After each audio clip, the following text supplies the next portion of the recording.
Kahit DDS yan mga kababayan. Ayan na mga kababayan. Nagkita-kita na mga kababayan. DDS versus BBM. Pero hindi man nag-away. Hindi man nag-away. Hindi man nag-away yan mga kababayan. Nako po. Ayan na. Boss Mike at saka si pambansang loyal. Media na ako ngayon. Media na ako ngayon. Kasi meron yan, ano na yan, upgraded na yan. Media na pala to ngayon.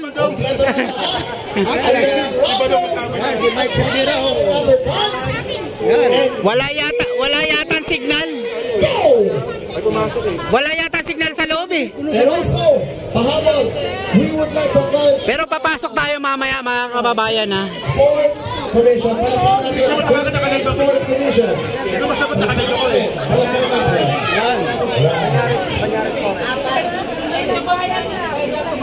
Bakit yung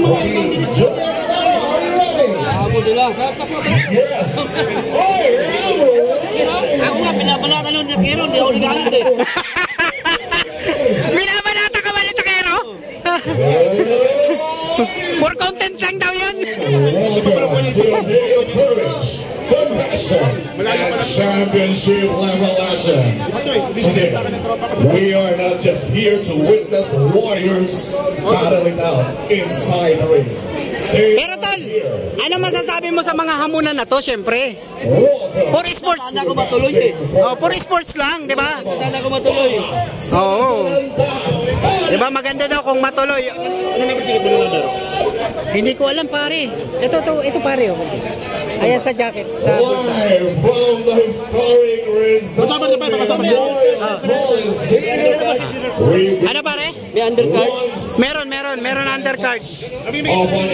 Pero ayan mga kababayan, porket DDS rin to sila, gano'n na sila batikos, hindi. Pero pag nagkita-kita naman, parang ano lang, normal lang daw, ha? At mas maganda nga daw mga kababayan pag natuloy itong laban ni Baste at ni General Torre. Ang tanong, pare, bakit kaya mas maganda matuloy para sa opinion mo? Para makita talaga. Kung sino Live na kagad ako. Bisaya man di ay ha? Hoy, naami diri ka na no. Tayo na nakalag ni Ken lagi. Ako nang bakar. Walang ganun, mababait. Mababait ang BBM vlogger. Ha? Parang ayaw pa naman sa ating mga boxers. Bago naman sa ating boxers, mukhang gusto nila ng isang malakas na hiyawan at palakpakan. Gising ko na kayo, sumigaw ang lahat! Hoy, Boss Mike, si Boss Mike, mga kababayan. Dalawa to, may record, may live. Para mas maganda. Sige pa! Wala pa tao eh. Napakaraming tao po dito, mga kababayan eh. So kahit may isang DDS na rito, mga kababayan, pero okay lang sa kanya, mga kababayan, ha? Okay lang sa kanya na makasalamuha yung mga BBM vlogger, mga kababayan. Shout out sa mga Bisaya diha, ha? Mga Bisaya. Bisaya, mga palautog. Palautog.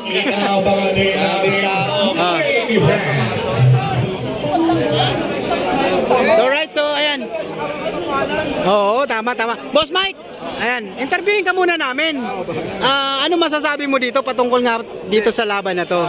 Nakakatuwa kasi napakaraming tao talaga. Kung mapapansin nyo, wala na maparking sa harapan.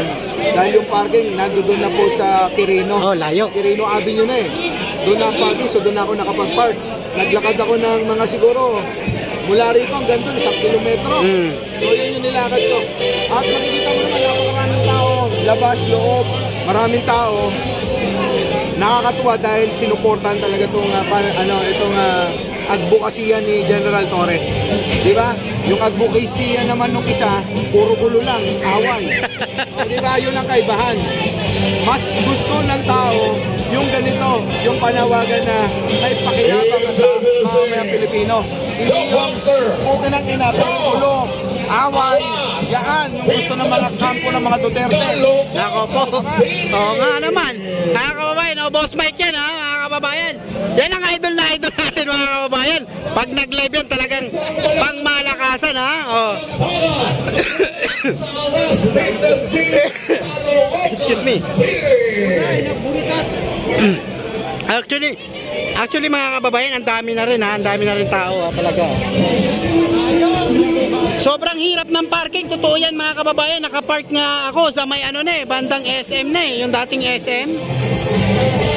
Doon na ako nakapark mga kababayan. So sobrang hirap ng parking talaga ha. Oo, sobrang napakadaming tao, no? At ang daming sumuporta sa ating General Torre mga kababayan, no? So talagang aantayin talaga ni General Torre mga kababayan ha. Alright, so yan, maraming salamat at isang mapagpalang umaga po sa ating lahat mga kababayan ha. So labas muna tayo, pakita natin itong ang dami na, sobrang dami mga kababayan. Pero 100 pesos lang ha ang ticket ha, murang-mura na yon para sa mga kababayan natin ha. Syempre para naman yan sa ayan ang dami Sir, magkano po yung ticket? 20 po namin binigay po sa amin. Binigay lang yun. Pero pagkakalam natin 100 lang kasi yung isa nating kasama bumili na mga kababayan. Ayan, may undercard din sila no. May mga lalaban din ha mga kababayan ha. Ayan Ayan, mga undercard yun po. Meron hindi ko sure pero Baka mga vlogger. parang mga naghamunan din ata to ha. Mga vlogger lang yan. Hindi naman mukhang mga boxer to Mukhang lasinggero to. Mga palahubog. Puta sigurado boxer talaga to mga to. Ito mukhang si Boy Gatas tong isa Boy Gatas.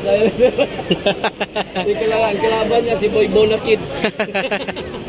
Na talaga no, ang dami na rin ng undercard Okay lang. 5 pala to, 5. Hindi, alam nyo kasi talaga, itong laban na to, kung natuloy sana itong laban ni Pastor at saka ni Tony, para talaga to sa mga nasalanta. Okay man yun, okay man. Ay, Sir Nestor, pag lang naman yun, pag minura lang tayo, siyempre, no, murahin din natin. Pag binardagol tayo, bardagolin din natin, mga kababayan, no? Hindi yung sila lang mambabardagol, mga kababayan, no? Mga so, tuloy-tuloy tayo. Ayan ha. Kababayan, ganyang karami ang tao, ayan ha.